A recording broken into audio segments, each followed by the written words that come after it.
Alright guys, today I wanted to discuss a little bit about private schools versus, say, public schools here in the Philippines. First thing I want to say is these are my opinions and these are my thoughts about the education system. I'm sure there's going to be people out there that agree, disagree, and have their own opinions, and you guys are entitled to them. One of the things here, well, first of all, what I want to do is I'm going to compare my daughter who goes to a private school here compared to the neighbor girl here who goes to the public school. There's nothing wrong with public schools. Majority of the people here do go to public schools, and they get a good education and they progress on in life. A perfect example is my Luisa's brother. He graduated top of his class in a little barangay they live in, got a scholarship to the local college. He's finishing up college this year, his last year, and he's going to be a marine biologist. Now, he did need some help financially with, certain things that weren't included in the scholarship, and we were happy to help him out with it because we knew he was, getting an education and he was going to better his life. One of the things here, here's one of the examples that I find puzzling. You can't get mad about the system, can't get angry about the system because you're not going to change the system here. I've actually gotten to the point with not only the school system here, but a lot of things here. You just kind of got to laugh. You got to kind of just shake your head and just roll with it. One of the things here is my daughter hasn't gone, the total amount of days she has gone to school straight is about 2 weeks. Here they have holidays, left and right. Holiday here, holiday there. If there's not a holiday, the mayor of the city could declare a holiday and school's called off, or the president can declare a holiday and school is called off. Now that is also, that's with public schools and private schools. Private schools can't say, it's a holiday, we're not going to, abide by that. They have to abide by it. There are certain things that public schools can do that private schools have to abide by. Another thing here is if it rains, they will shut school down because, say, the rain's too heavy. So they shut the school down. And an hour later, the sun comes out and sunny all day. But at that point in time, it was raining. So those things they do. Another example is phys ed. My daughter's phys ed class is on a Thursday. So she goes to phys ed on Thursday. She has phys ed. When she's done phys ed, she goes back, to math, English, science, computer, whatever is scheduled for that day, and continues on the day after phys ed. The neighbor girl, when her phys ed day rolls around, she goes into school and it's phys ed day all day. So basically it's playing all day. Come on, phys ed. We all love phys ed. At least I did, because I got to play. I got to enjoy running around and doing fun things. Another example would be if my daughter's teacher decides, she can't make it in, he can't make it into school for the day for one reason or another. They will get a substitute teacher in and teach a class. The neighbor daughter, if the teacher cannot make it in for the day, school's canceled for that child in that grade for the whole day. Another example is my daughter starts school, we drop her off at 6:30. Her school runs from 7 to 2:10. That's her school day, Monday through Friday, unless there's a holiday. The neighbor, she goes half a day. I think her school day is 1 to 5, which is pretty common here. A lot of your bigger cities, they don't have enough school space to accommodate all the kids, so they put the kids in half days. Out in the barangays and other areas, their school is all day. That's another example. Here's something that puzzled me about a month ago. I read this. They want to stop giving the children homework for the weekends. They want to stop that practice. They say because they want the children to spend more time with their family and not have to worry about school for the weekend. I don't know. When you do a half day of school, are you really getting all the education you need in a half day of school? Here's another thing.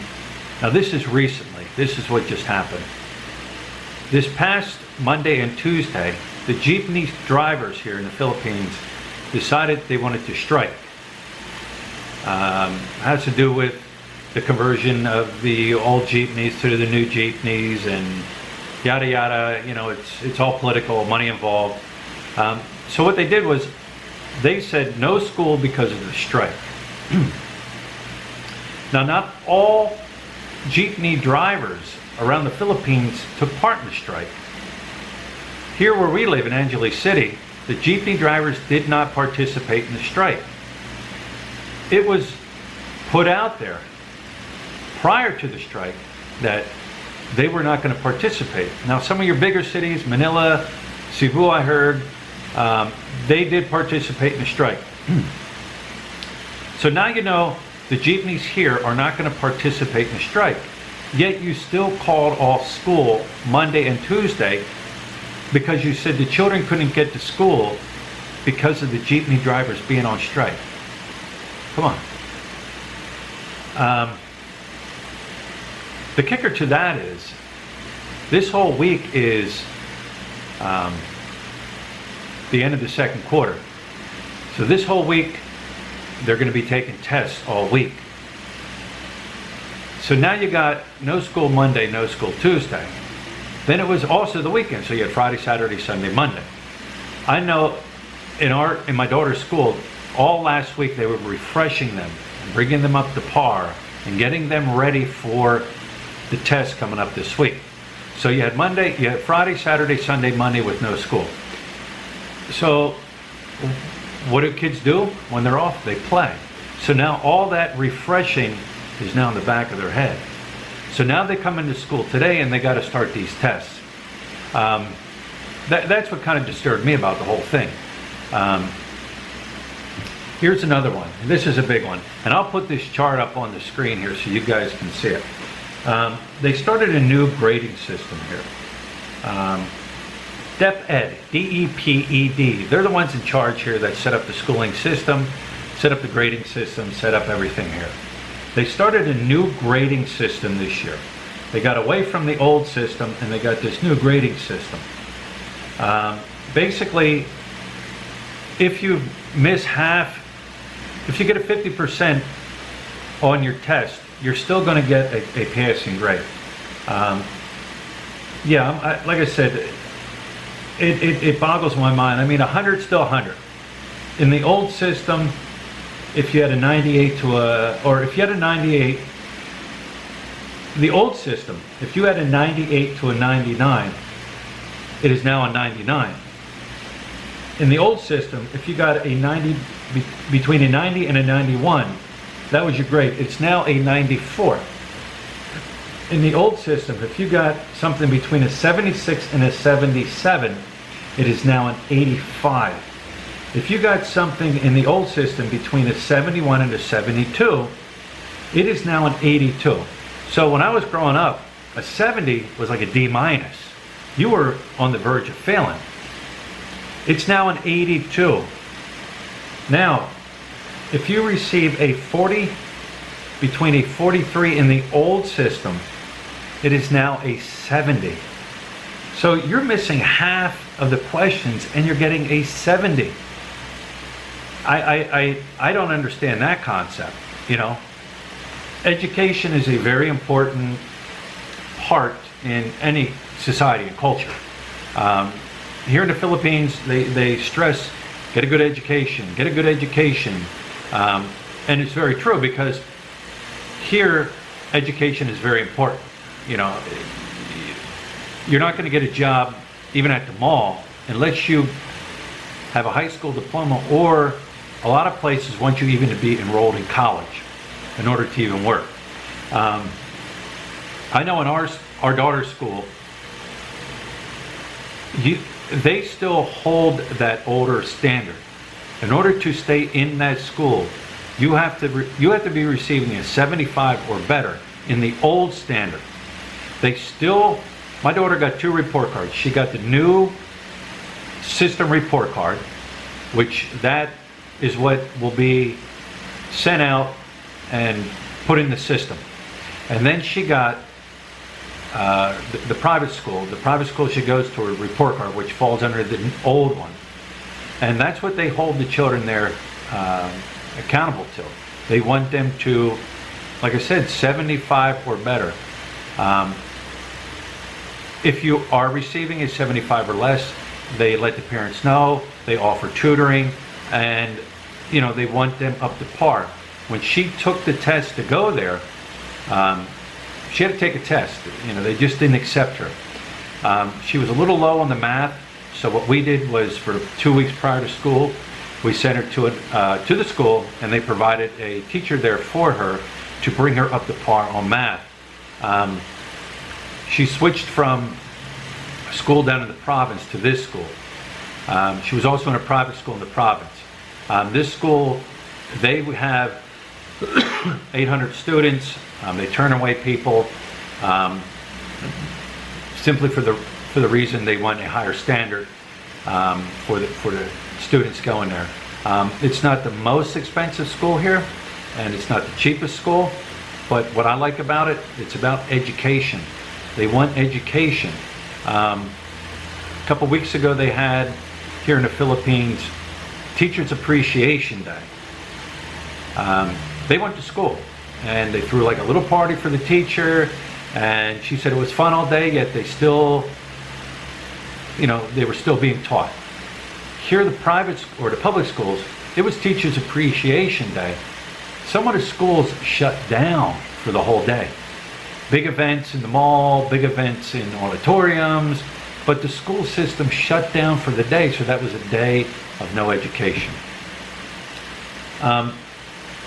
Yes, I think I do have the right to voice my opinion because I do have a child in school. If I didn't have a child in school, I think it'd be different.